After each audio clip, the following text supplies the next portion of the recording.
I'm here with a wonderful Steve McFarland. He's got a huge background in the diving world.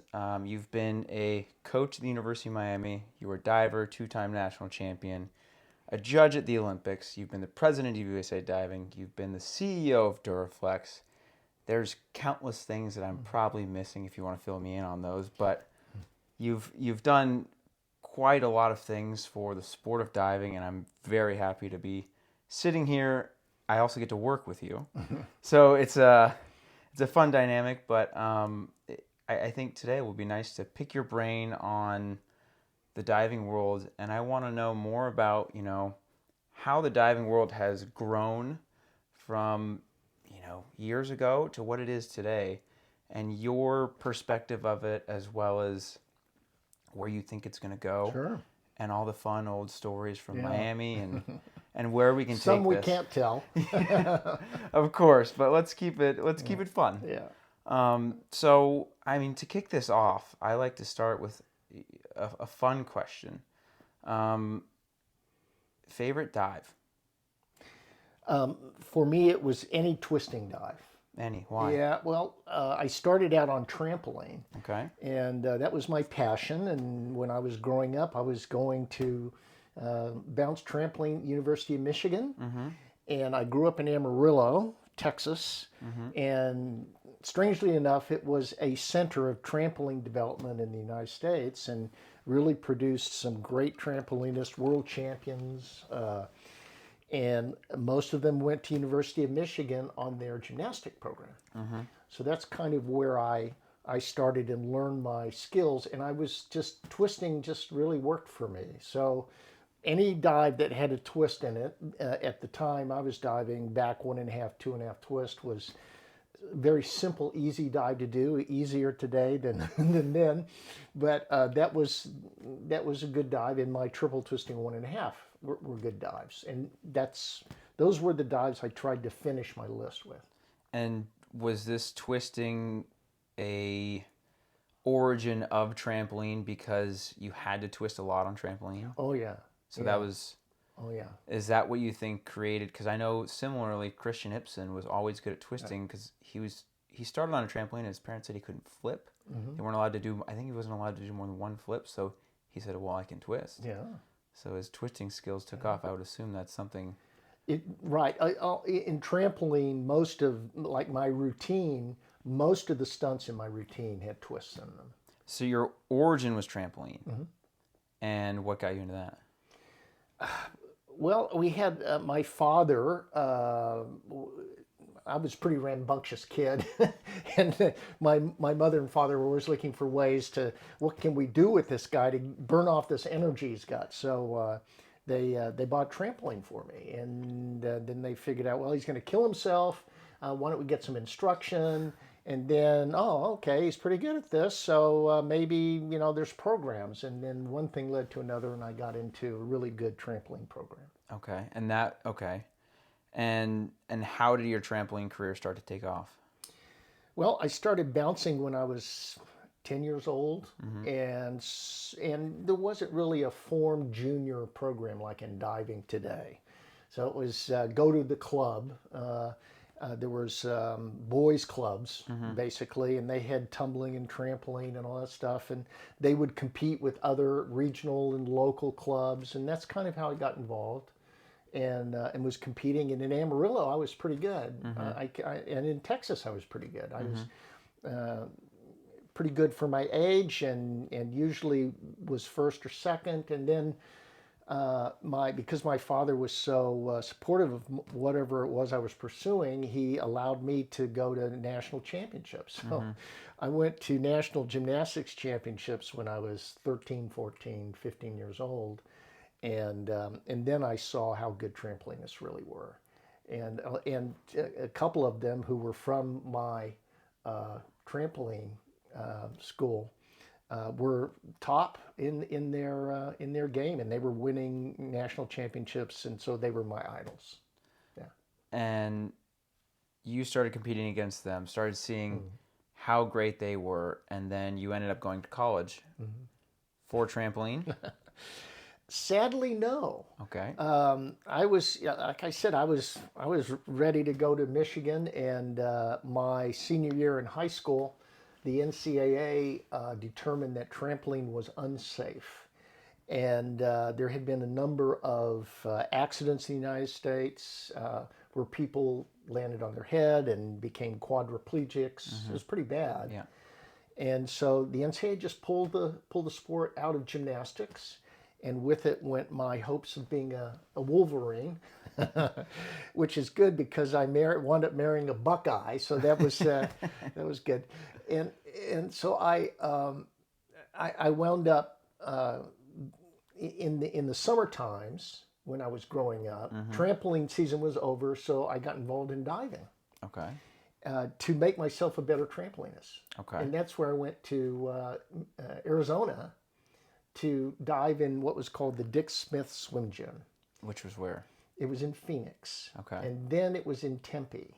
And you got to realize this is back in the 60s. It was really before coaches like Kimball and Ron O'Brien and Hobie Billingsley started camps. There was really nowhere to go. When I was in Amarillo, there wasn't a lot of diving in Amarillo, and so my father found the closest one. The only one was in Phoenix, and Dick Smith. Probably nobody remembers him or knows of him, but Dick Smith was the coach in '60 and '64. He had all of the great divers, including Tom Gumpf. Okay. And that's where I met Tom Gumpf at Dick Smith Swim Gym. He was getting ready for the 64, 62, 64, I can't remember which one. I guess it was 64 Olympics in Tokyo. Okay. All of the great divers, all of the top. Dick Smith had most of the team, men and women, diving there. And I also met someone else there, two other people. A guy named Vince Panzano. Vince was from King of Prussia in Pennsylvania, and he and his friend Bill Thorworth came and dived at the swim gym. And so in the summertime, I got to meet Vince, and Vince's nickname for me was Pencil Neck Geek. So, how did you acquire this name? yeah, well, because I was skinny and a long neck. And so, Vince was Vince even back in the day when he was 13, 14, 15 years old. Okay. And I also met Todd Smith, Okay. who was there. And, my relationship with Todd and Vince goes back to, when I was 13 years old. And and then of course I met Tom Gumpf, and I wound up being coached and mentored by him at Miami. So it was a weird thing. Trampoline went away, and I was really heartbroken because all of my childhood dreams went with them. And my father spoke with Hank Chapman at the University of Texas. I don't know Hank Chapman. Well, he was another great coach. I'm getting a strong education. I know today. this is generational stuff. Yeah, but it's great because no one ever gets to hear this. No one gets to sit and hear these stories of how in the U.S. how diving really began. Yeah, and it began before me, so I can tell you my story. Yeah. But there's stories, before me from the past. And of course, Tom Gumpf can fill you in with all of that. But so I went to University of Texas, and Hank Chapman, who coached a guy named Skippy Browning, who was from Texas. Skippy won the Olympic Games in Melbourne in '58 on 3 meter. He was an amazing diver, and I never saw him dive. Tragically, he died in a plane accident. He was a crop duster. Oh, wow. Okay. Okay, and he is crop dusting. For those who don't know what crop dusters are, those are planes in Texas that fly very low to crops, and they spray them with insecticide. And so you have to come low, right? And then at the end of the field, you have to bank up. Well, even in Texas, as flat as it is in the Panhandle where I grew up, there's telephone poles and telephone lines, and so you have to dodge those. You have to come down, and he crashed his plane. Oh, that's sad. Yeah, I know. Yeah. And so it was amazing. Anyway, Hank coached me, and he was at the end of his coaching career. So he coached me for a year, and then he retired because I guess he figured hopeless. So I ultimately wound up going and diving at Miami with Tom Gumpf, who oddly enough was a trampolinist. And you had seen Tom dive. You'd dove with Tom for a period of time. Yeah, I mean, What was Tom like as a diver? yeah, he was amazing. He was an amazing diver. Tom, because he was Tom bounced trampoline. Yeah. And he dived because he grew up in Ohio. Both of those things were really available. Gymnastics, and he got involved in YMCA and boys clubs and all that stuff in Akron, I think, is where he was. And it just made a huge difference for him. And that germline of things that he was doing before I even came along, I benefited from because it was my language. Yeah. Trampoline was my language, and he was a trampolinist. As a diver, he did double twisting 2.5s in the 1960s. So was he the first one to do a double out? He did Was a it double out. in or out? He did them both ways. Oh, wow. He could twist in or twist out. And so in fact, he introduced a full twisting 2.5 to the books. He's introduced a lot of things. Yeah. He sure has. Yeah, I mean, we'll get to that in a bit. Yeah, we'll get to that. Yeah. But, right. Yeah. So that was my introduction. It was the perfect place for a guy like me. Okay. And I was really grateful that my father, of course, he met him in at Dick Smith Swim Gym in the '60s when I was there. This is how strange stuff happens. Tom Gumpf's uncle, sold weather forecasting to farmers in Texas. My dad was a farmer. He was in Texas, and he subscribed to his uncle's service and that's important for farming because trying to predict what kind of crops you want to plant for the coming year and understanding is it going to be a dry year or a wet year. Those are important things. That's data, as imprecise as it was.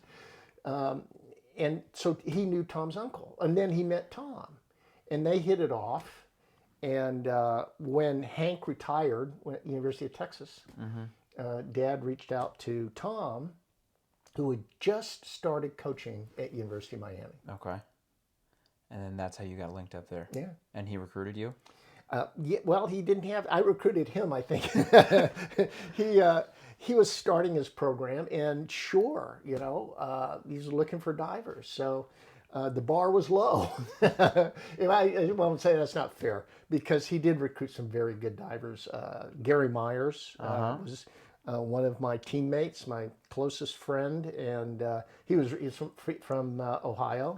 Very good, great diver, and the two of us were close friends and competitors, and Tom taught us a comedy act. So we did a comedy act. We had a comedy act, Gary and I did. Tom was a showman. Oh, I mean, he always has been. He always will be. I mean, so you moved to Miami. You're in a tropical paradise. And what year was it then? 1970. I mean, that's the prime time. Or in no, Miami. 71. Yeah, things were just taking off, and it's the wild, wild west out there as well. Yeah, it was.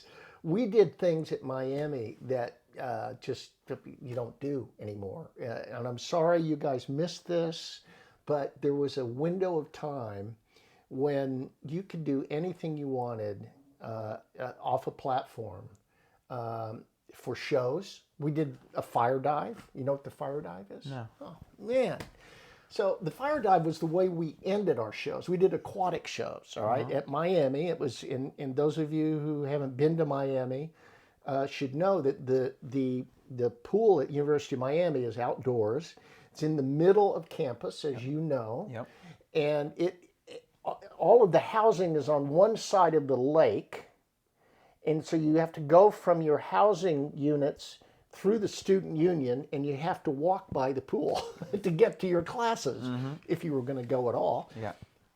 And so everybody, we were the most visible people on campus. Everybody's right? watching diving. You're on the platform. You overlook the entire Yep. campus, the lake. You've got everything around you that you want to see. That's right.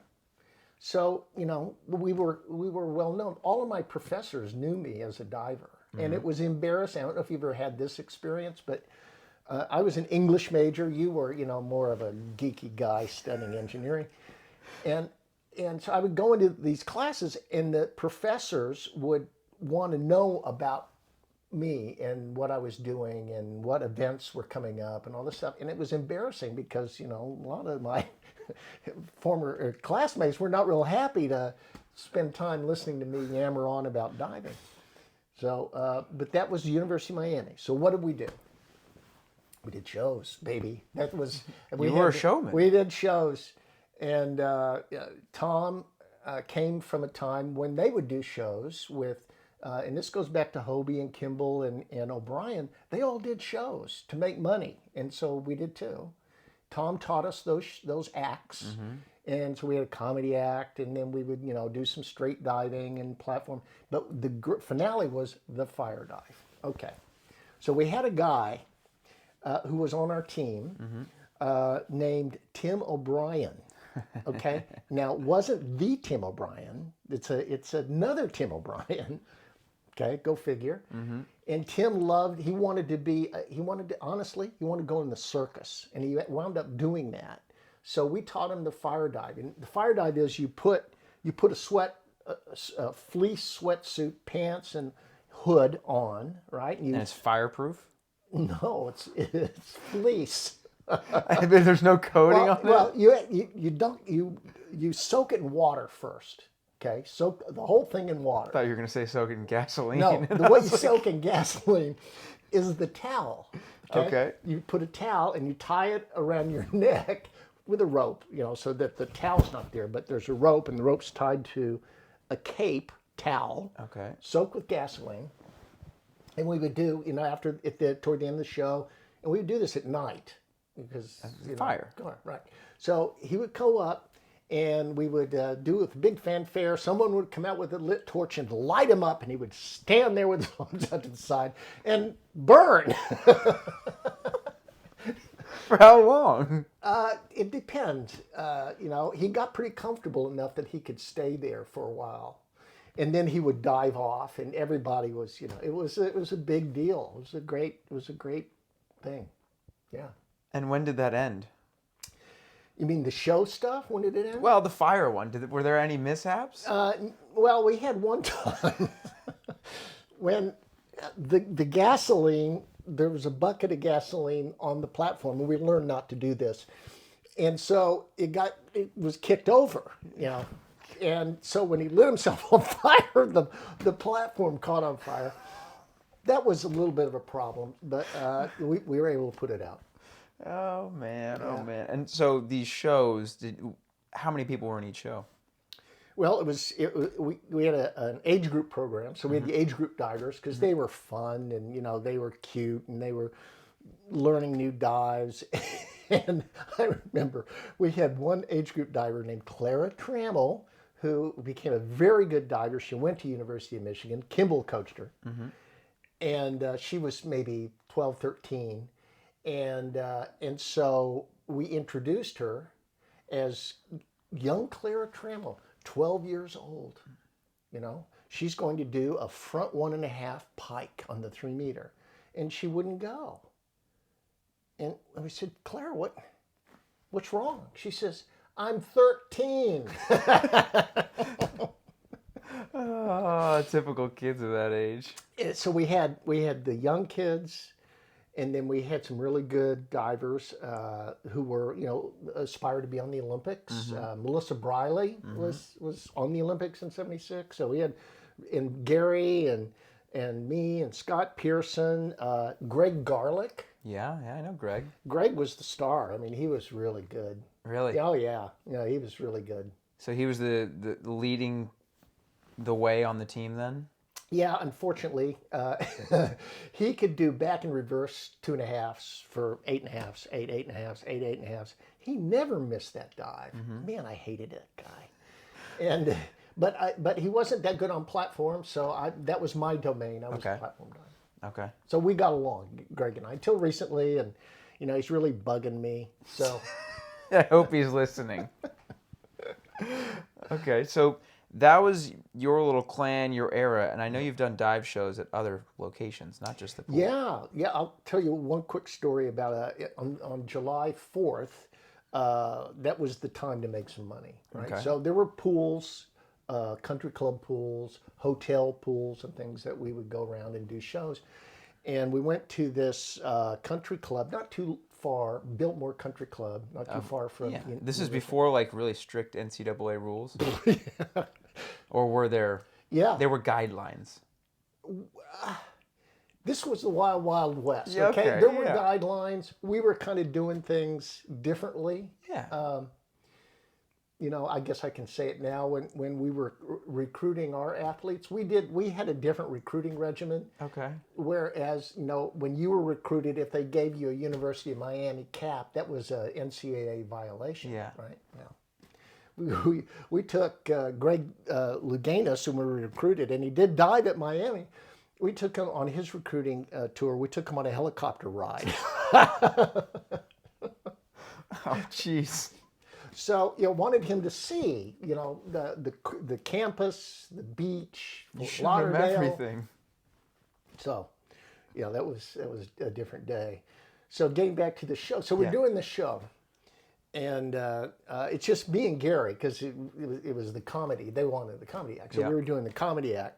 And one of the dives that we did was, we were dressing clown suits, by the way. So, we had, clown suits on. A clown suit is a floral, wild stripes or floral pattern, one-piece suit with a zipper up the middle. Okay, all right. Yeah. Okay, Simple. simple. And so we were doing our act, and so there's this one place where I would go out and do a hurdle. Like we were arguing who's going first. Okay. I'm going to go first. No, yada yada. So I go out, do my hurdle, jump up in the air, right? Do my hurdle, spring, spread my legs. Gary dives through because he wants to go first. So then I come back down on the board. All right, Okay. that's that part of the act. Yeah. It's the way it was supposed to go. Didn't go that way.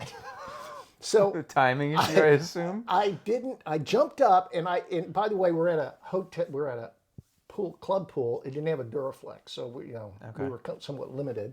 So I jumped up. I spread my legs. Gary clips my heels. While you're going to come land back on the Yeah. board. So this happens. This is one of these slow motion moments. Maybe you've had a slow motion moment. Yes. To this day, I can still see it. Gary he goes through my legs, so he's turning around, trying to look at me with his eyes like this, because he knows it's going to happen to me because I'm coming down. So my feet are coming up. Gary's going out. He's turning and looking at me, and I'm going, oh no. So I land on my back on the board, and then it bounced me up, and I went back on my feet. It's like doing a backdrop on trampoline. But it caught you, and you were. Yeah, it was fine. Actually, as it turned out, I didn't land on my head. I landed, more or less on Rather my back. flat. Came back up. I had my feet up like this, so it's like doing a backdrop on trampoline. So then I kicked and came up. back.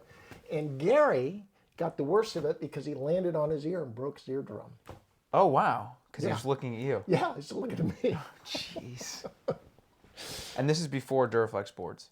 No, it wasn't before. We were diving on Duraflex. In fact, Tom's relationship with Ray Rude Okay. was extraordinary. Ray saw Tom as a son, Okay. and did a lot of modifications to the boards based on what Tom was telling him. So we got all the latest equipment. We were a test site for Duraflex. So the origin of test sites was Miami? Yeah, oh yeah. Okay. Yeah. I didn't know that. That and UNR in Yep. Reno. Yep. But they didn't have divers, so we got stuff all the time. What was your memory of the first Duraflex board that you were on? Well, that was back when I was a young lad. So I was growing up in Amarillo. Yep. No diving programs in Amarillo. There were swimming pools, and there were 3 meters, and there were 1 meters, and usually they had some steel board, lifetime board that they would mount. It was like a plank, and it would be at an angle, and that's what I learned to dive on until I went to Dick Smith Swim Gym, and then I dived on Duraflex, and it was like, whoa, this is different. This is good. So I was able to do a lot of my twisting dives and trampoline dives at Dick Smith Swim Gym because I could. It was like being on a trampoline. It was wonderful. Yeah. And who were the other makers of boards that were, in that time? Well, there was a buck board. Now you got to remember, Duraflex's origins are out of what was going on in World War II. Okay. Okay. Ray Rood was in Pasadena. He was a machinist making aircraft wings for Lockheed that was making, it was kind of after the war, but just right after it finished, making commercial airlines. But before that, they were making, aircraft for the war. So Ray was of that generation. Well, most of the guys that were making diving boards were similar. They were either coming back from World War II or they fought in World War II, and they had the idea that we can do anything. And one of them was a guy named Buck, and I can't remember his first name. I'm sorry, but the Buck board was an aluminum board too. Okay. And he got surplus aluminum straps, or they were about maybe 2 or 3 inches wide. And he made a diving board with these straps, aluminum straps, that would go the length of the board, about 16 feet. And then he would build a frame, aluminum frame around it. So it wasn't riveted. It was many pieces all put together. Yeah, and then tightened down with nuts and bolts. Okay. Buckboard. And the buck, it was really springy. Okay, but because it had straps, it didn't have any torsion control. Yeah. So if you landed on the corner of the board today, if you land on the corner of the board on Duraflex, you can still do a 4.5. You probably have done that. Plenty of times. If you landed on the corner of the board of a buck board, you land on the pool deck. Okay. Or in the chair or something. It was wild, but it was springy if you could manage to get on the end of it. And if you could manage to get on one that wasn't well used, because the more use it got, the more the nuts and bolts came off. Oh. And then it was like, over. Yeah, it was all over the place. Yeah. And then there was one other Patterson Lifetime board. Okay. I dived on that. It might have been aluminum. It might have been. It felt like a solid plate of steel. Okay. And it had a kind of a rubberized surface on it for a non-skid surface. But it was stiff as a plank. And then you dove on the Duraflex board. Give us the story of how the origin of that was. Well, talk about Ray Rood.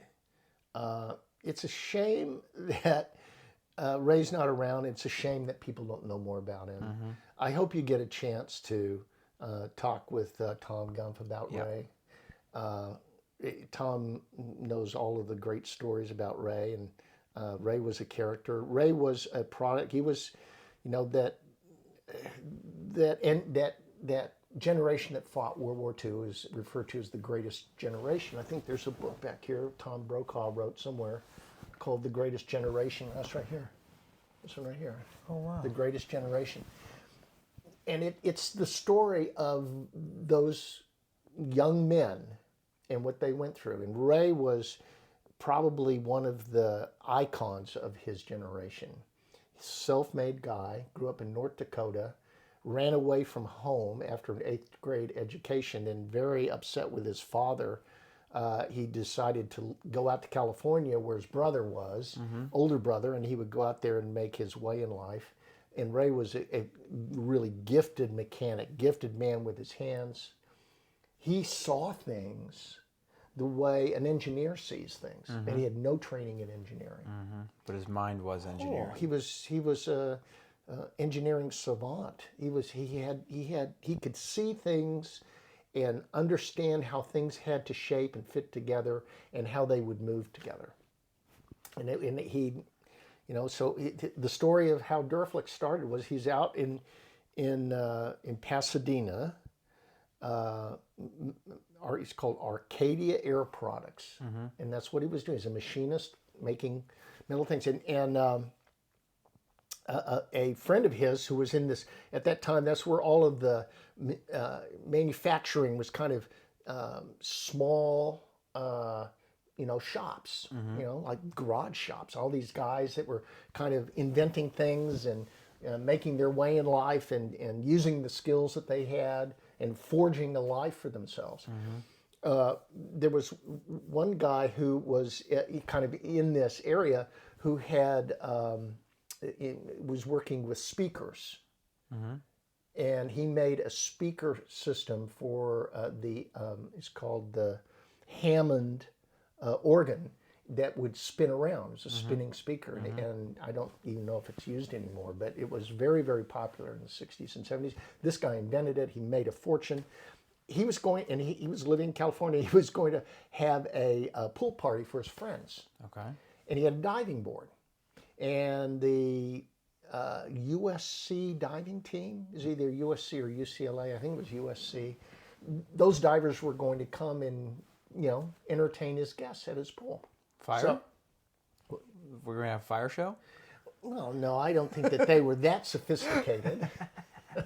Okay. So they were going to do the show. It was just, dives. Yeah.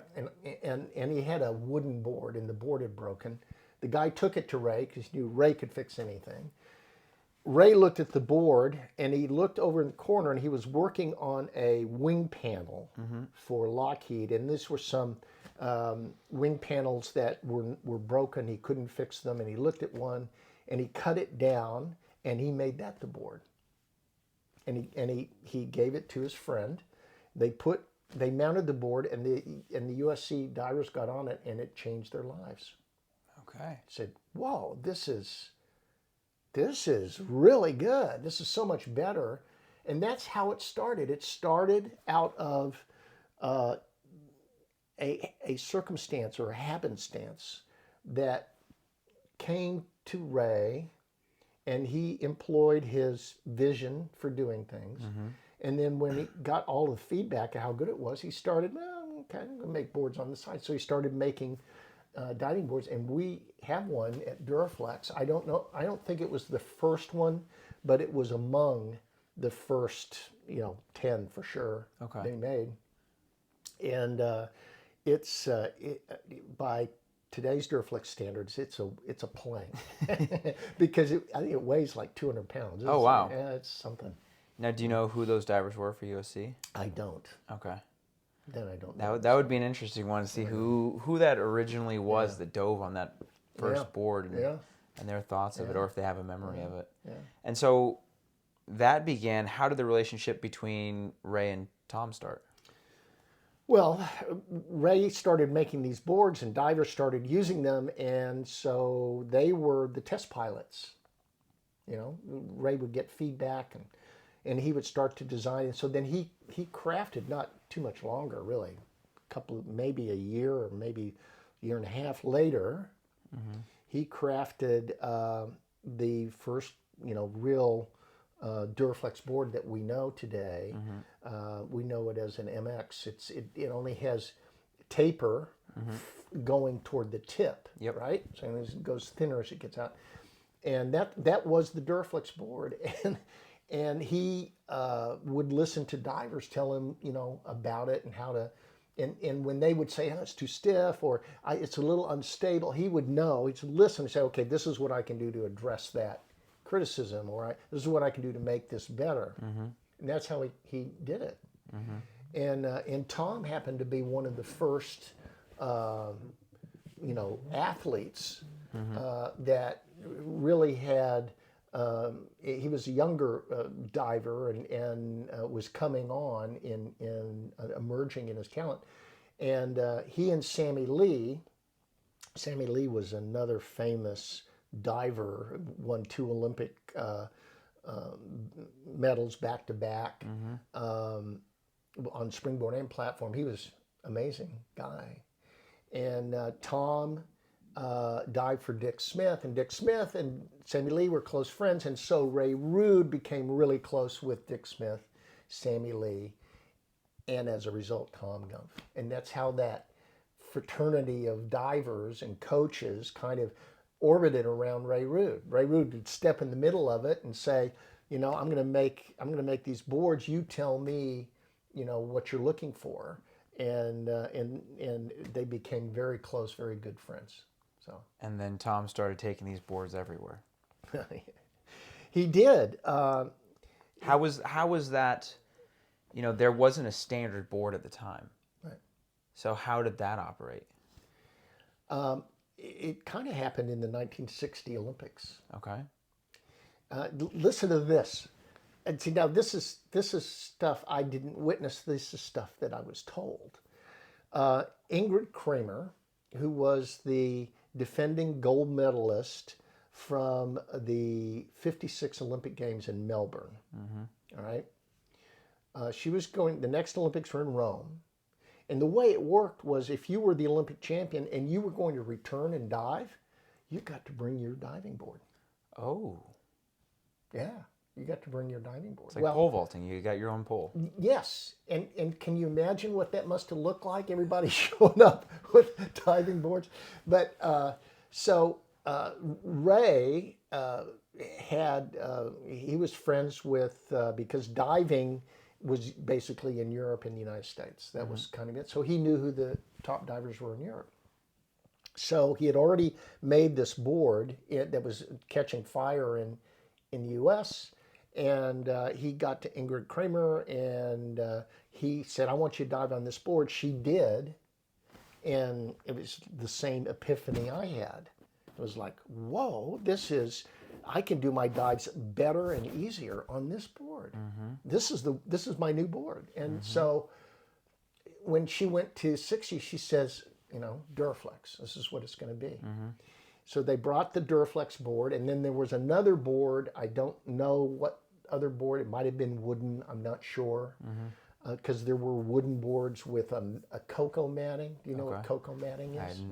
Like rough text? Burlap. You know what burlap is? Yeah. It's a weave. Yeah. It's a string burlap weave. sap. A burlap sap, and that's kind of cocoa matting was made out of that kind of material, and that was used on diving boards. That was the non-skid surface of choice. Cocoa matting. Yes. And now the Duraflex boards had the same thing, or no? Ray was inventive. Okay. He created this way to embed silicone and sand into paint. Mm-hmm. So it was so integrated into the diving board, and today we just take it for granted. Mm-hmm. But this was way inventive, and it became a slip-resistant surface that was flexible because the aluminum bent, and it flexed and came back and did all these vibrations and waves, and the surface had to withstand that. It was no small feat. And to this day, it's no small feat to do that. Yeah. To create that surface and make it stand up over time. Yeah. And so in the 1960 Olympics, that was when things really kicked off with Duraflex, and everybody said that's kind of, it was the preferred board. And nobody dived on the wooden board. Oh, okay. See, now Todd Smith, when he was diving, if he had been at the Olympics, he would have dived on the wooden board because he believed that he needed more time on the equipment. So if everyone chose one board, he would choose the board that nobody wanted. Yeah, it's And not a bad tactic if it you want worked to for train. him. He won a U.S. 1 meter NCAA championship on 1 meter. On a wood board. It wasn't on a wood board. It was on a DX. It was Okay. that's when Maxi now was out and taking over, right? So we had a DX and a Maxi Flex. And everyone dived on the Maxi, and there's old Todd Bunker Smith on that that DX, you know, so that was his story. Yeah. Wow. But everybody, you know, and going back to '60, that's how people were introduced, and it became the board of choice for diving all the way through from '60 to the present day. And so athletes were taking their boards to certain locations, but then at some point it became very, Yeah, because everyone said, we want Duraflex. you know, there is no better product than And it was, the name was Duraflex at the time? yes. Okay. It was Duraflex. It was made by Arcadia Air Products of Pasadena. And he called the stands that he made Durafirm. So you had flexible boards and firm stands. Duraflex, Durafirm. Okay. But because Duraflex became kind of the household name for the company, he changed that to Duraflex. Yep. Everybody knew the board Duraflex, and they knew the stands as Duraflex. So we changed the name to Duraflex for the stands too. Got it. Got it. And when was that changed? It was under my watch. Okay. And so we did that in probably 08, 07, 08, around in there. Okay. And so fill me in on, then there was the Hobie Billingsley time. Oh, yeah. That's in Indiana. He made, I believe, correct me if I'm wrong, but he was the one who pioneered and got a lot of pools built there, correct?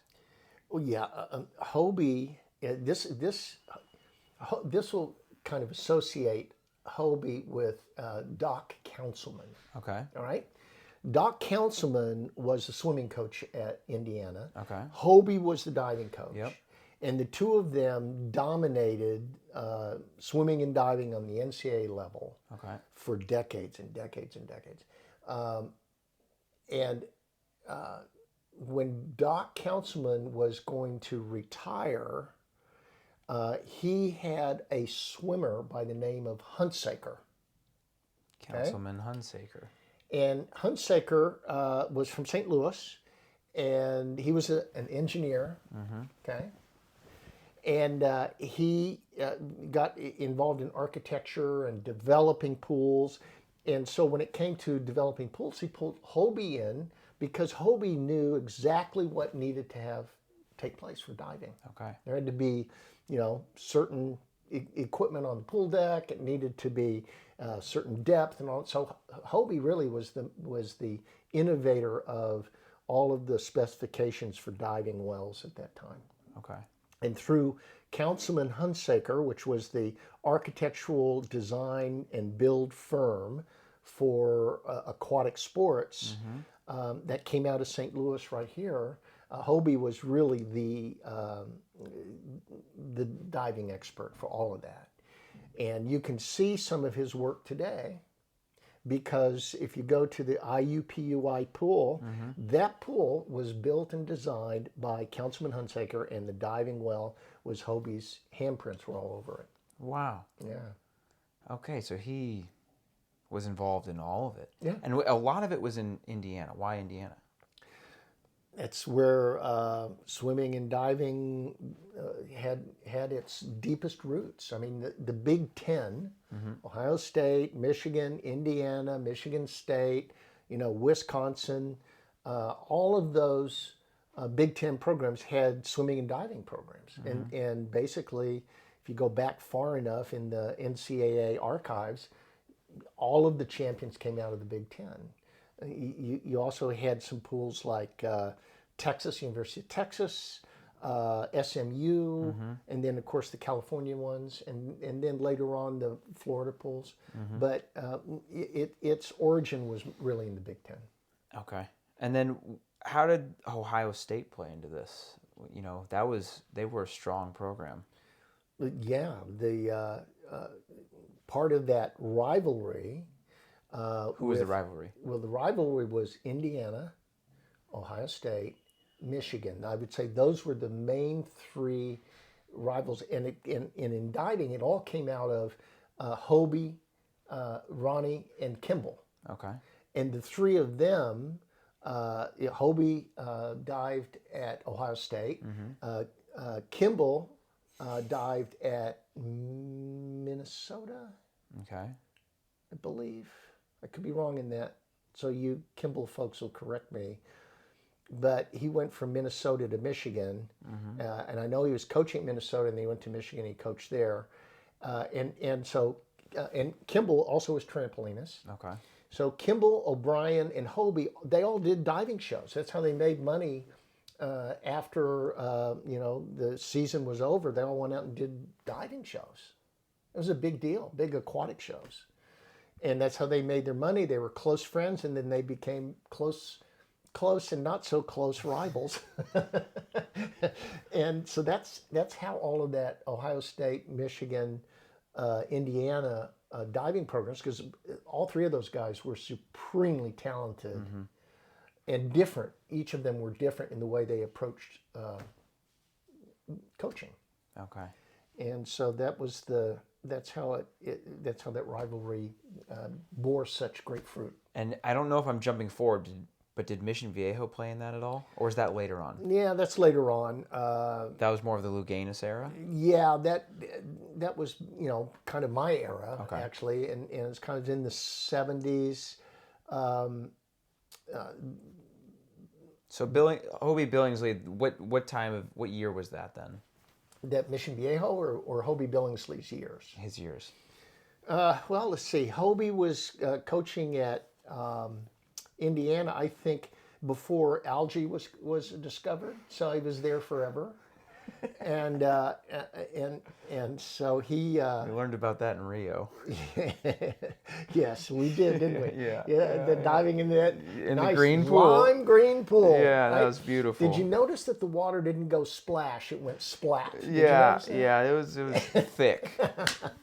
It was like Nickelodeon slime. Yeah. Yeah. It was amazing. Every Olympics seems to have its own story, and that one will probably live out the test of time. Yeah. So when Billingsley was coaching, who were kind of the top divers at the time? All right. In the 60s, Hobie had Kenny Sitzberger, who was probably one of the top divers, and you guys are going to. Whose names I forget, you're going to come back at me, I know. But Win Young was on the 68 team. Kenny Sitzberger. There's one person's name I'm forgetting, and probably when this is over, I'll remember it, so forgive me for forgetting. And maybe I'll remember as we continue to talk. But so in the guys, he had that, and Leslie Bush, who won the Olympics also on platform. And then he had a few other really strong women, and forgive me for not remembering your names. So those divers and divers out at Dick Smith Swim Gym kind of, there is one other name. Cynthia Potter. There we go. Sorry, Cynthia. You should have been first on my list. I'm sorry. But obviously, Cynthia and her amazing career in diving was an example of how Hobie would recruit these great talents. Cynthia's from Texas. Dived out in Houston and had a great program there in Houston, and came out of that program and just blossomed and excelled under Hobie's leadership. So he had the best divers. All went to Indiana because they wanted to dive with Hobie. Okay. Yeah. Wow. So and Hobie was doing camps now. Okay. So Hobie was doing summer camps. So Kimball was doing summer camps, and so was Ronnie. And so this is when the education piece started really going heavy. Oh, yeah. Yeah. And because they've written books. Yeah, I have a few here. Okay. I have Hobie's up there. I've got Ray Rude's up there. I said there's Yeah, there's everyone should get those books because it's the legacy of great coaching that has impacted coaches today. Came out of those great minds, really. And so, okay, let's move a bit forward on that. We've got in my head, I'm like, okay, you've got Vince Panzano coaching at Ohio State. Right. What was that era like? Well, you asked about Mission Viejo. Yes. Ron left Ohio State to go out to Mission Viejo to start a program out there with Mark Schubert was the swimming coach. He was going to coach the swimmers, and at Mission Viejo he was going to. This is a club program now. This is a little different thing, but it was being funded and supported by the real estate effort at Mission Viejo. Okay. So all of the great swimmers and divers in the United States went there. Okay. Louganis was there. Jennifer Chandler was there. She had won the Olympics in '76. Beth Gerard was there. She was later became Beth McFarland. She dived it. So she was diving in Columbus, going to go to Ohio State. I told you I married a Buckeye. She never went to Ohio State because her coach went out to Mission Viejo. So her senior year, she went out there and trained and went to school out there. But so it became the mecca of diving in the United States. But Kimball and Hobie, they still were producing great divers and still getting those divers on the team. It was a great era. That produced some of the most well-known divers in Olympic history came out of those programs. Mm-hmm. And then let's speak on the Greg era. Tell me. Well, after the helicopter ride at University of Miami, he decided that he would come to Miami. All right. So he was. This was. And who was coaching at Miami then? I was. Okay. So I was coaching him. And so I had Greg, I had Phil Boggs. Phil Boggs and I were competitors and very close friends. He won the Olympics on springboard in '76, and he had won 4 world championships. He was considered the best springboard diver at that time. Greg was seen more as the best platform diver at that time, having won a silver medal in '76 in Montreal at the Olympics. At a young age. Yeah, that's right. Damn him. I mean, he comes along, this young upstart kid, and he keeps people like me and other people off the team in '76. But he was so good.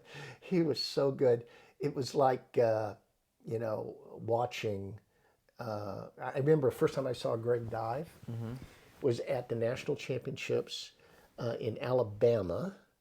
And we went there, and it was platform, and I was national champion on platform at the time. I was walking in the pool, and I looked up, and I saw this young kid in a yellow suit, Mike Pepe suit. You probably won't know what that was, but they were not Speedos. They were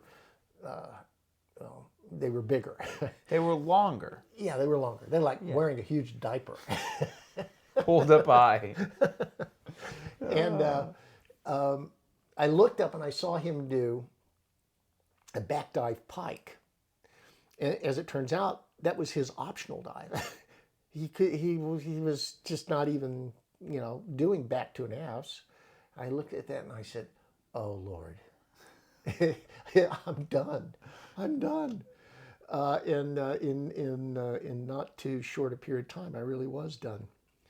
So so Greg really changed the sport, and when I got to coach him, I got to see that Greg had this incredible blend of strength and grace, and either you had one or the other. Yeah. I didn't have strength, but I had grace, and I had a rip entry, and those were things on 10 meter that I could get by with, but I wasn't strong enough to do back 3.5 or inward 3.5, or I could do back 3.5 twister, but those guys weren't in the books yet. So Greg had the strength, and he also had the grace. So when he was doing reverse 2.5 pikes and back 2.5 pikes, everybody stopped and looked because they'd never seen anything so beautiful, so graceful, and so elegant because of the height in which he achieved off springboard. Let me tell you a story about Craig.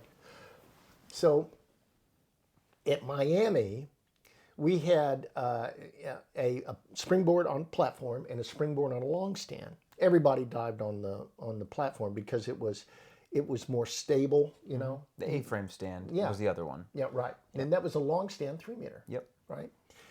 And so Greg would dive on board, and I would coach him because of his class schedule. I'd coach him at early morning, 6 in the morning. He would come out and he would do dives,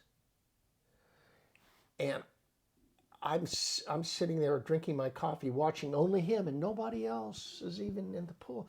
He would do a dive, and I swear I would look around to see if anyone else just saw what I saw, because it was extraordinarily beautiful, you know. And so, what am I going to tell Greg? Yeah. You know, how to make that better.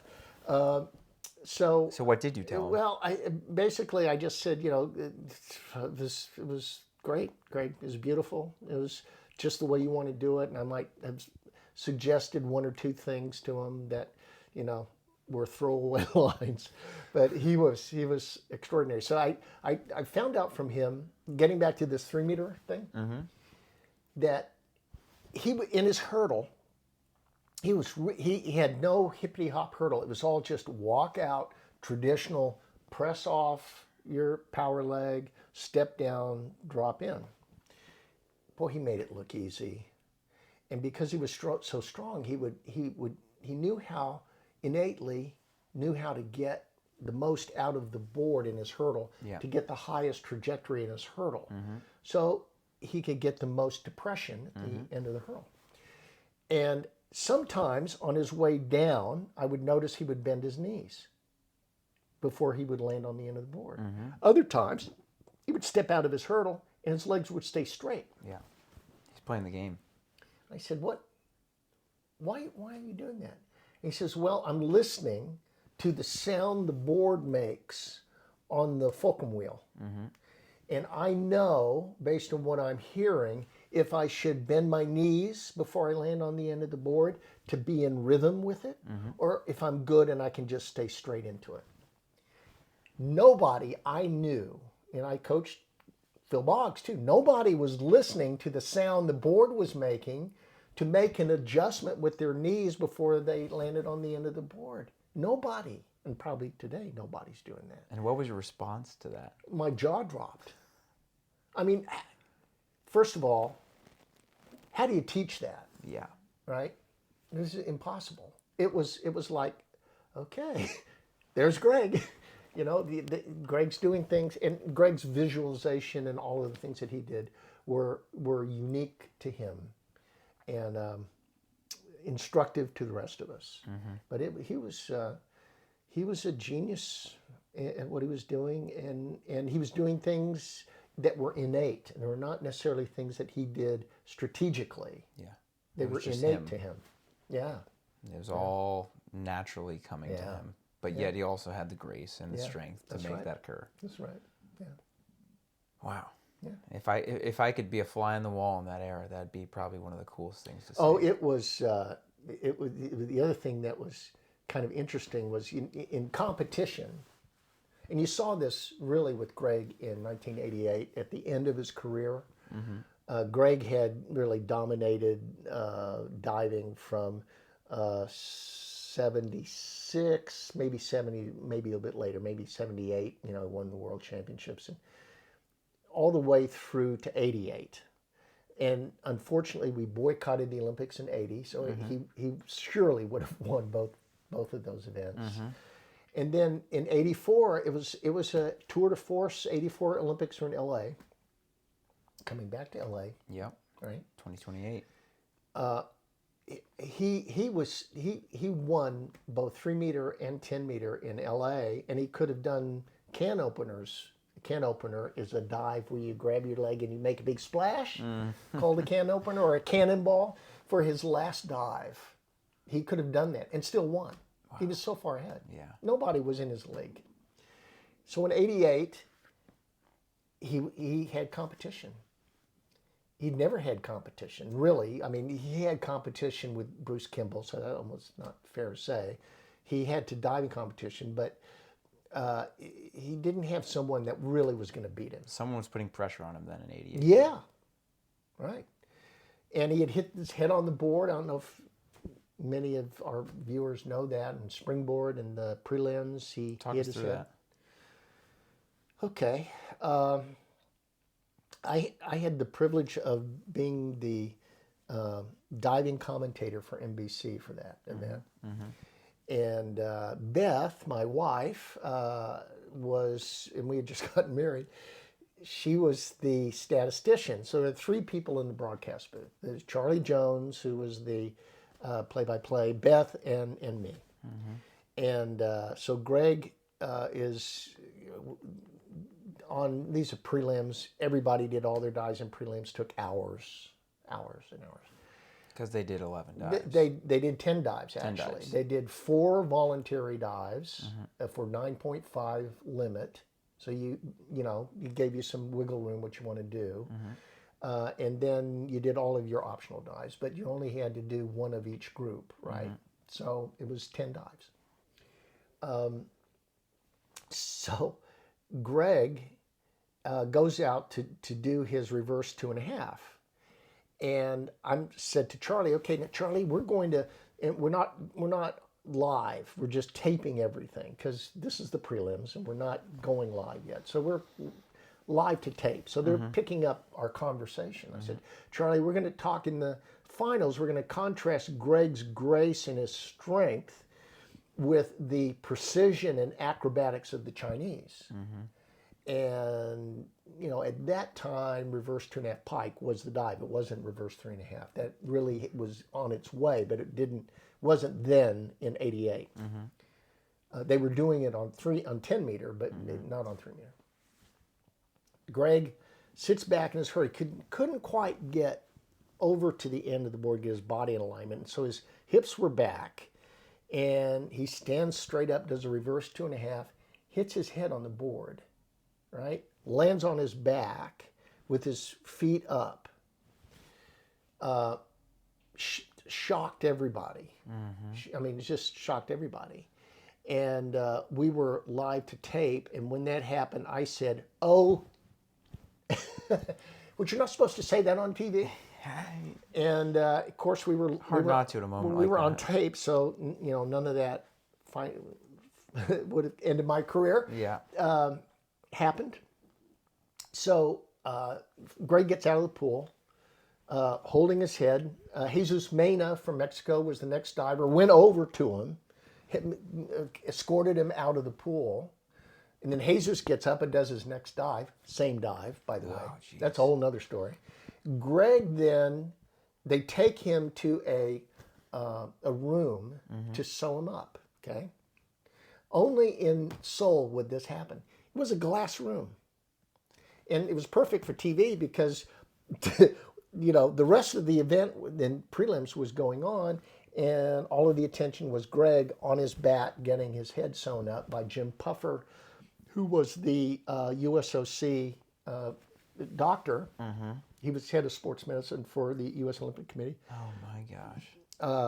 Dr. Ben Rubin was in there. He was head of sports medicine for USA Diving. Dr. Sammy Lee was in there. Dr. Ron O'Brien. I mean, it's just a room full of doctors, right?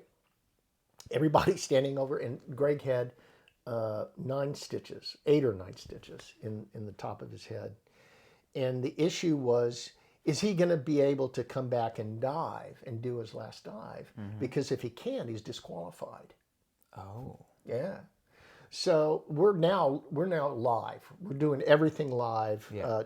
It's being recorded because they're going to have to edit this to tell the story, to tell it, and it was the leading story in NBC Nightly News that night. But they switched to live immediately when that occurred. We went right there, and and we had to convince our director, who said, "What happens if we miss a dive for 10s?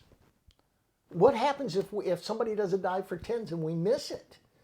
and Charlie Jones are Charlie Jones was a football analyst for NBC, was one of their top analysts, a very skilled, revered sports guy, and this was his first Olympics, and he got to do diving, and thank God we got to do it with him.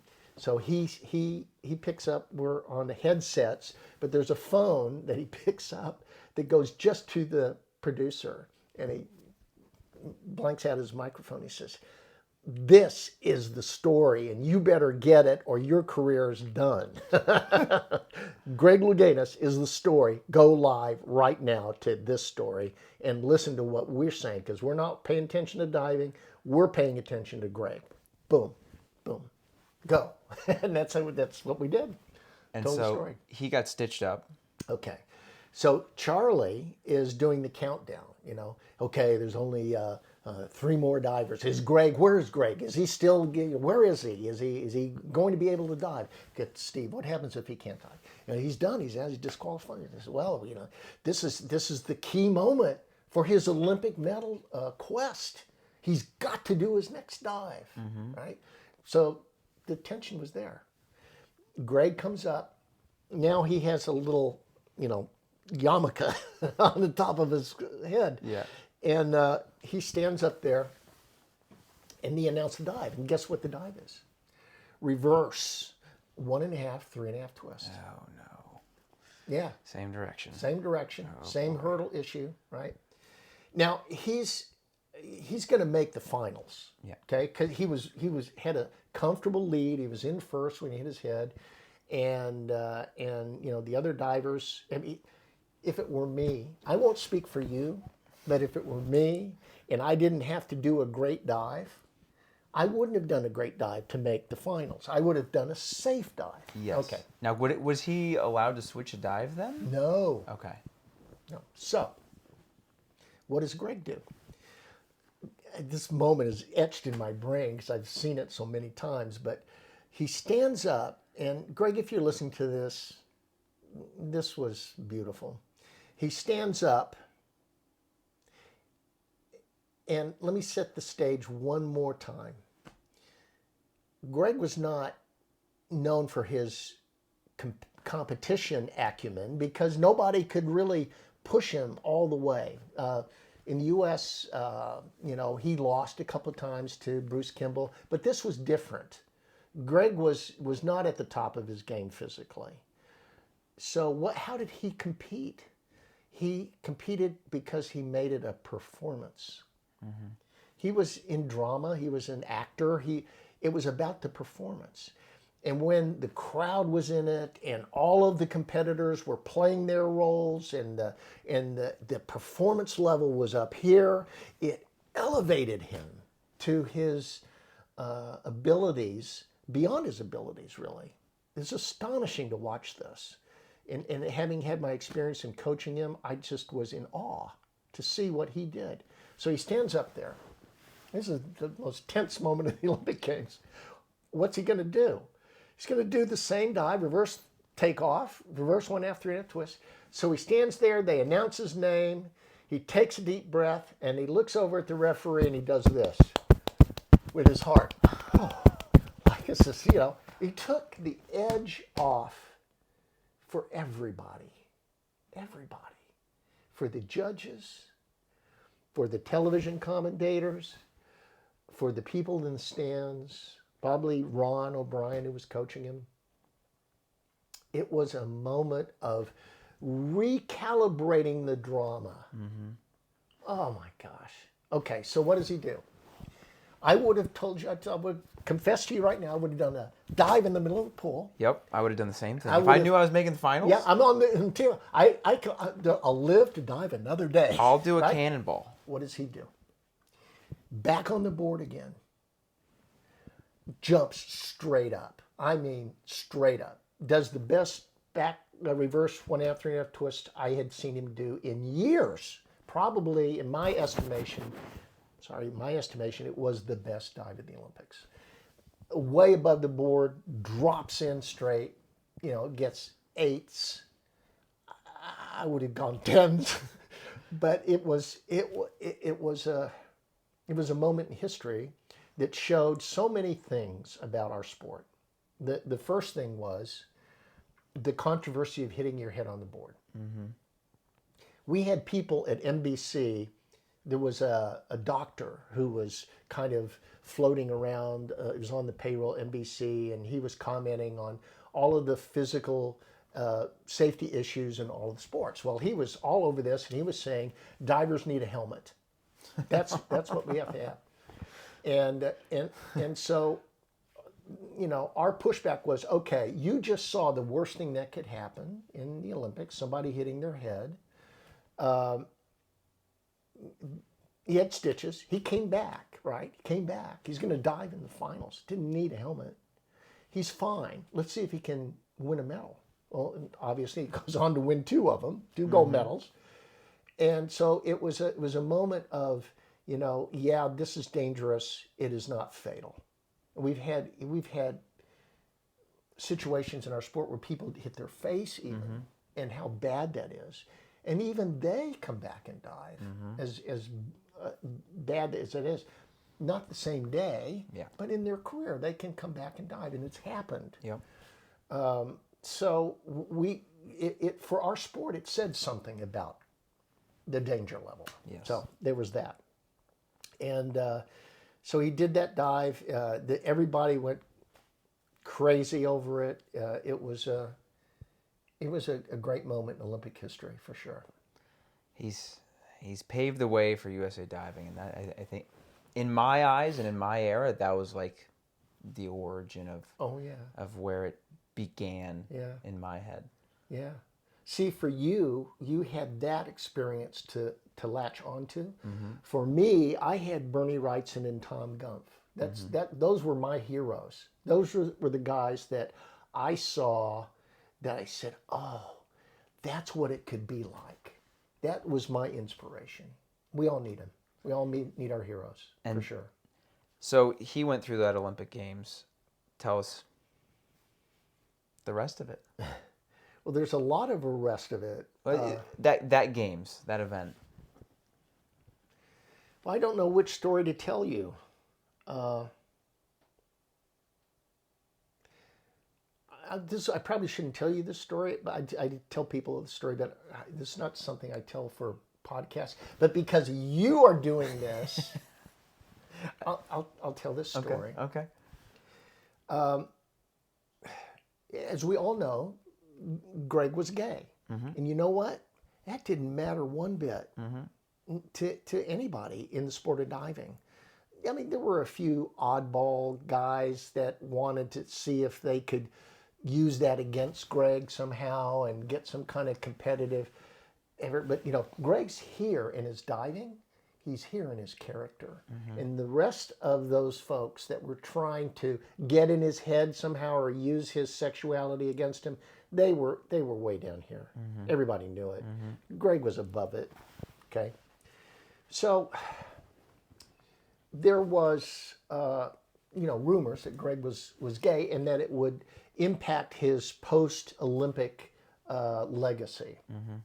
And, you know, who was going to be on the Wheaties box was the thing. You know, it should have been Greg. Greg was the story in the Olympics. Yeah. But because of his sexuality, could that be used against him? Was that going to come out? Well, there was a reporter for the Los Angeles, one of the Los Angeles papers that was there trying to out him. Okay. And I knew that, and Beth knew that. So this is my wife's story. So after he came out of the pool after his last dive, he goes over, he's embraced by O'Brien. Everybody's crying. It was, and you know, this is one of these moments of having a real veteran in the broadcast booth. He was directing all of this. Nobody says anything. This is the story. Let the pictures convey the story, and that's what we were doing. We were all this and tearing up. I looked over at Beth. We're just really blown away by it. So after he hugs everyone, he goes over. He did this crazy thing. One of these things. The pool had a fence around it, as most do, and on the other side of this barricade was a walkway, and it led to the offices. So you couldn't get onto the pool deck from the offices. You could only go through the gate, right? So he hops over the fence. And as he does that, his gay lover, whose name I knew, well, I won't say it, but he hugged him and looked right at the camera and stroked his head like this, okay? Which was, that wouldn't have been a big deal, except two things. There was somebody that knew Greg was that guy and that he wanted to out him, and knew that this was his lover. And just as he was saying that, Charlie Jones says, and there is a man as an Olympian. Or no, he says, there's an Olympian as a man, which was perfectly appropriate thing to say. And we didn't, in the moment, we didn't see or hear any of that stuff. So after it was over, everybody was there, and we get this. The producer says, "Do you want to see the footage? Because it was all on tape. It's going to lead in the nightly news, NBC. They play this back for us, and so Beth and I see this moment with this guy, whom there's other history about this guy that I won't go into, but it was not in Greg's best interest that this be shown.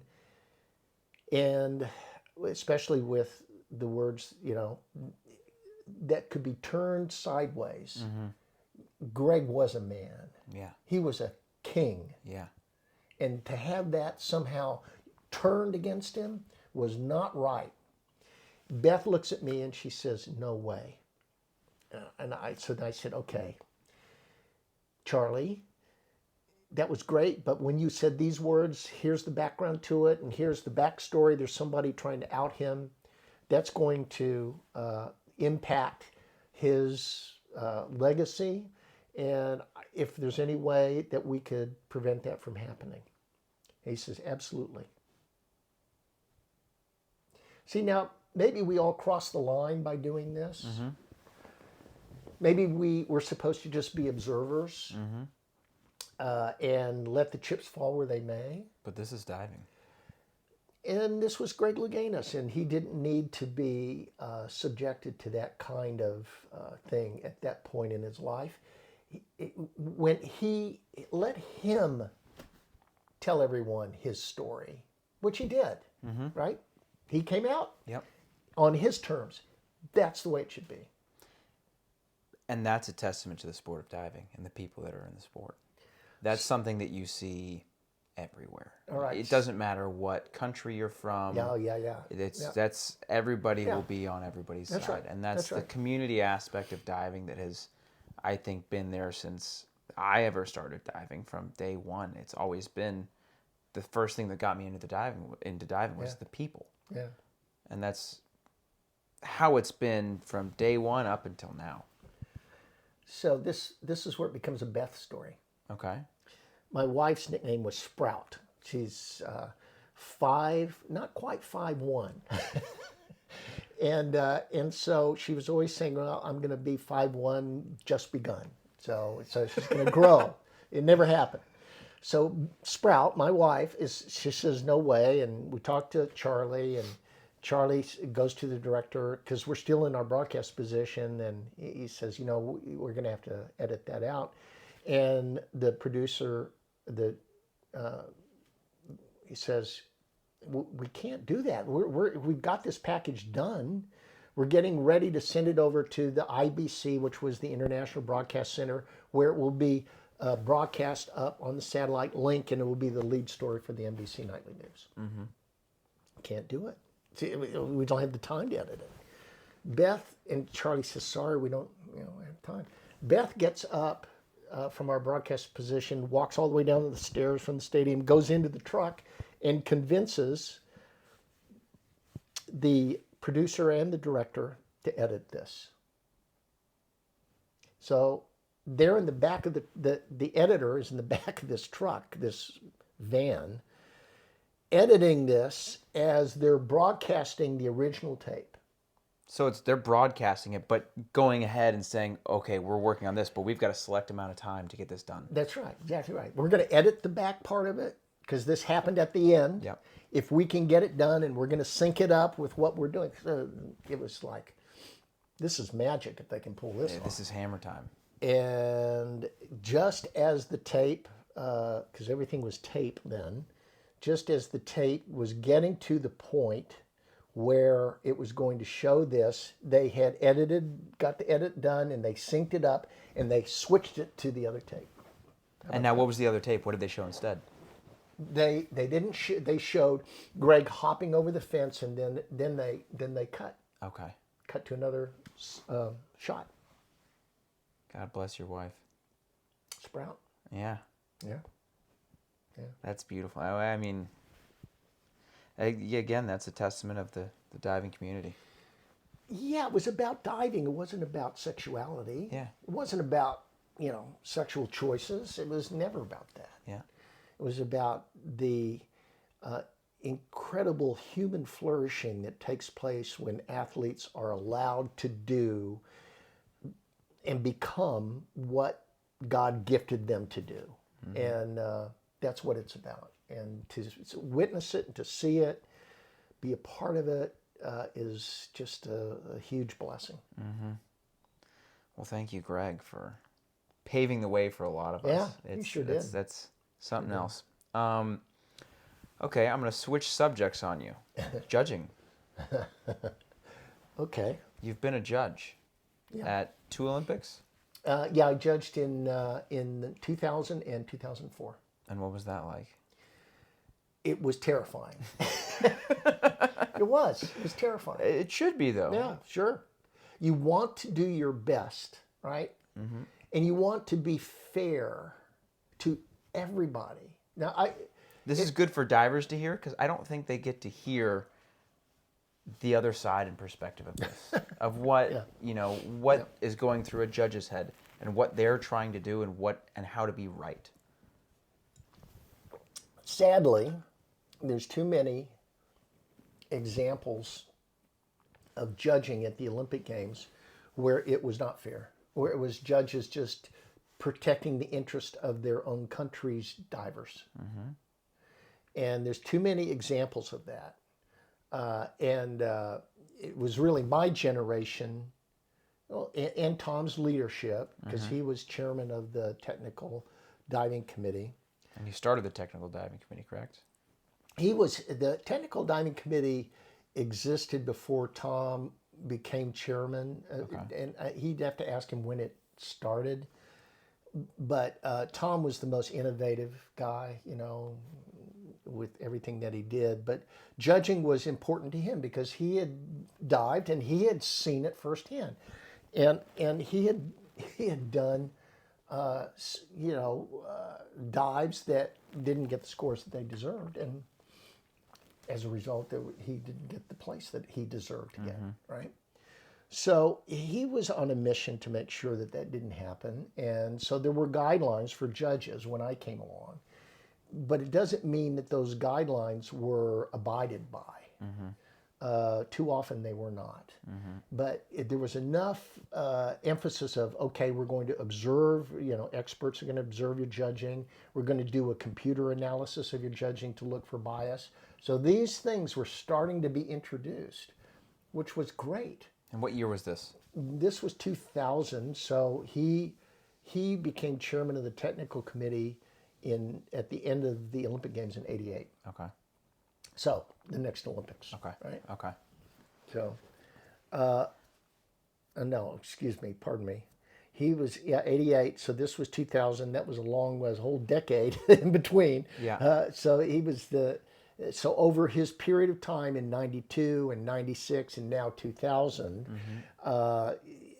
the emergence of protocol and judging ethics and judging observation was really starting to formulate.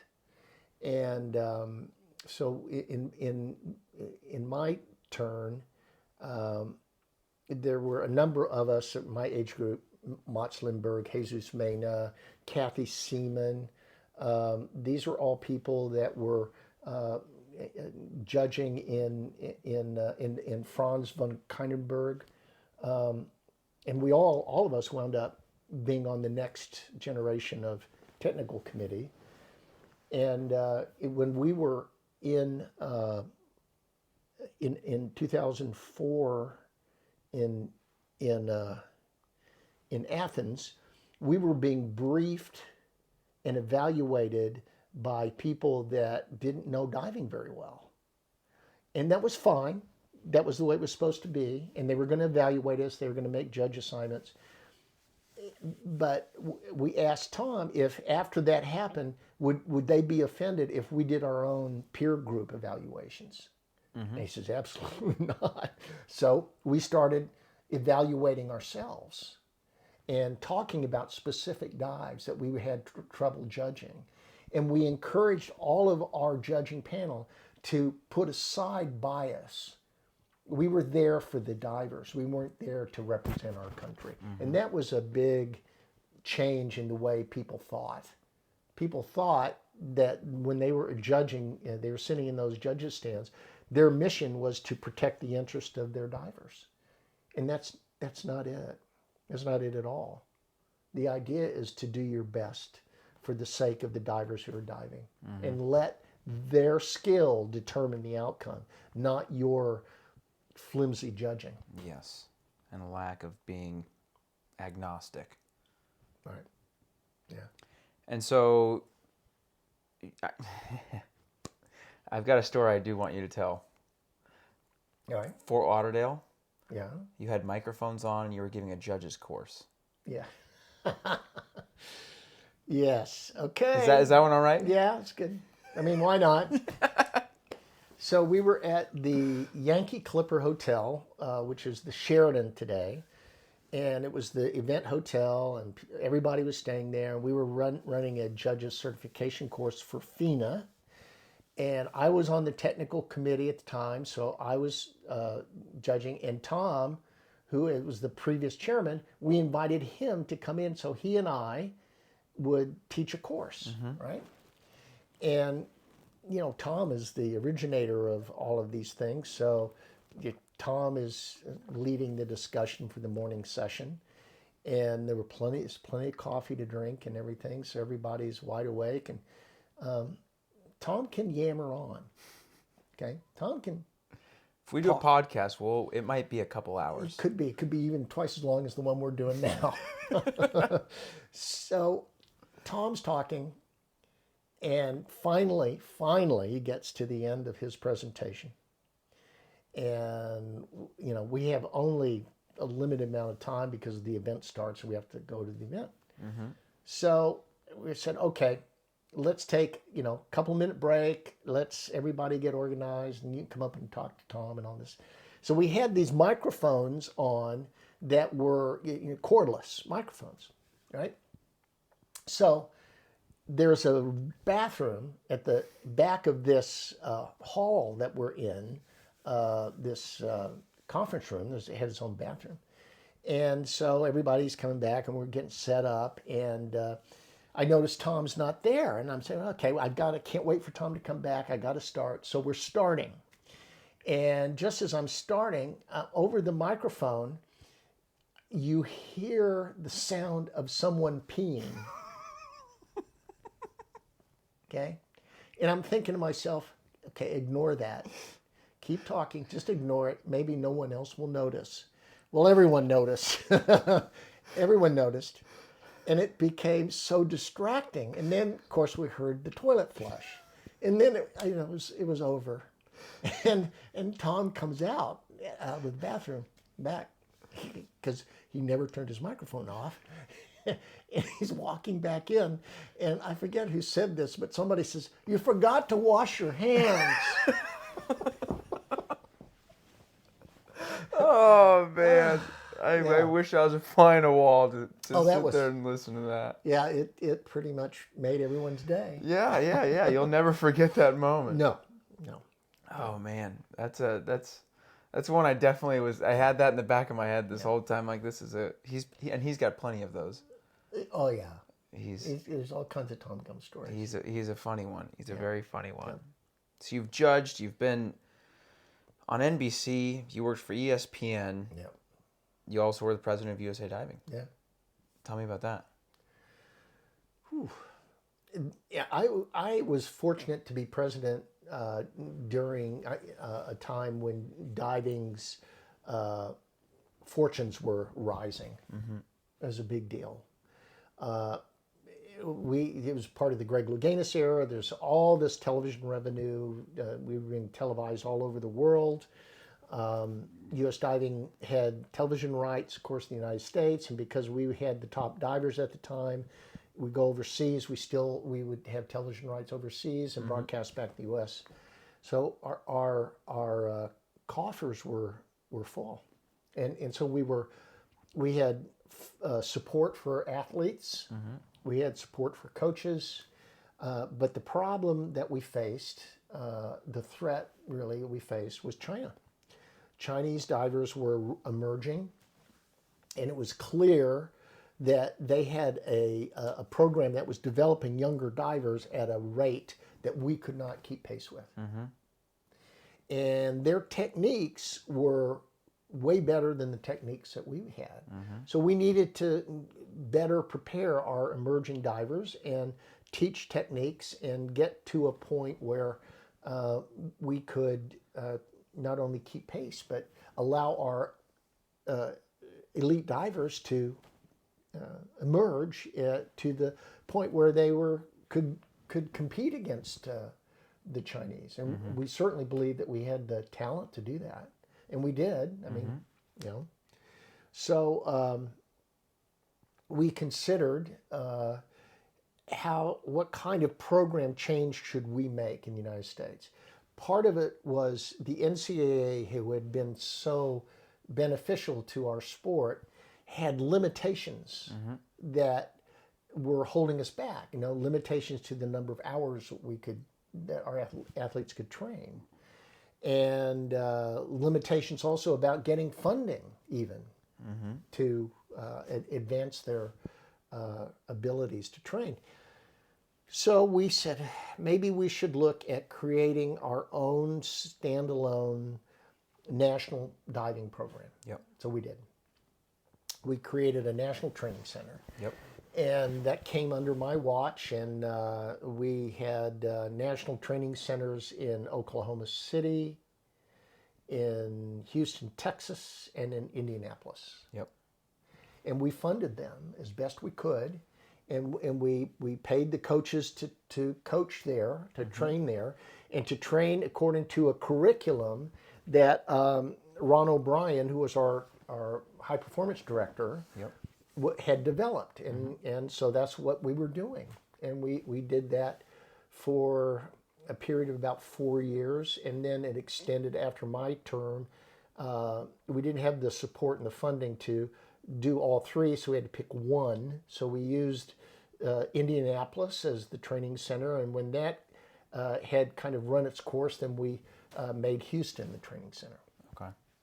And I would say, based on that, we produced a lot of very accomplished divers mm-hmm. who wound up winning Olympic medals, and it was I think through that effort, but it was also difficult and divisive amongst the coaches, because we had terrific university coaches and NCAA coaches who weren't able to get the funding to coach the curriculum, and they had their own curriculums that they wanted to put forward.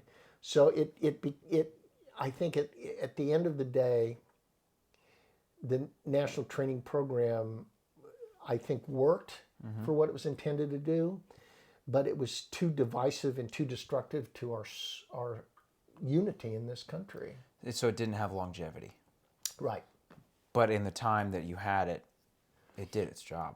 And I think when I look at, David Badaya's one of the examples of a diver who came through the training center program as a young kid, mm-hmm. and he was given these these training regimens to develop technique that served him well. It was a foundation that served him well on which he could build his skills, and it paid off with an Olympic gold medal for him. Yeah.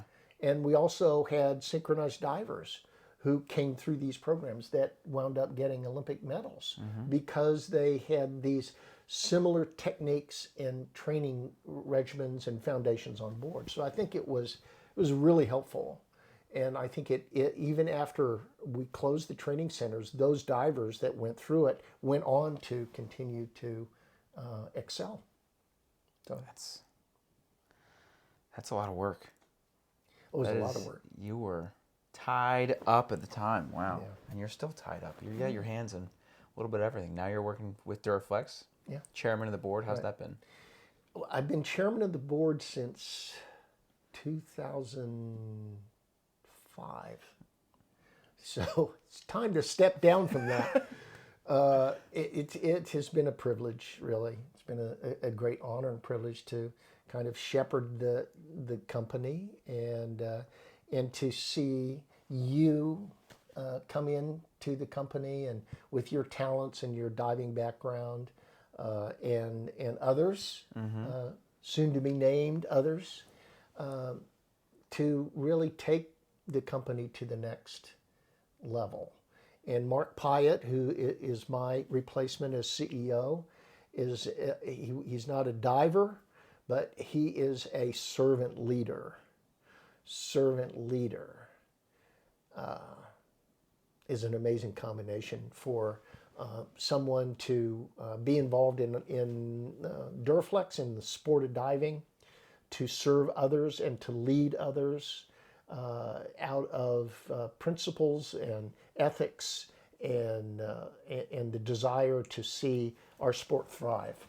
And fortunately, we have a crew of people, you included, to Matt Walsh. Yeah. I He's mean, been instrumental. Instrumental. Oh, no kidding. There's a whole nother story about Matt Walsh, but it's in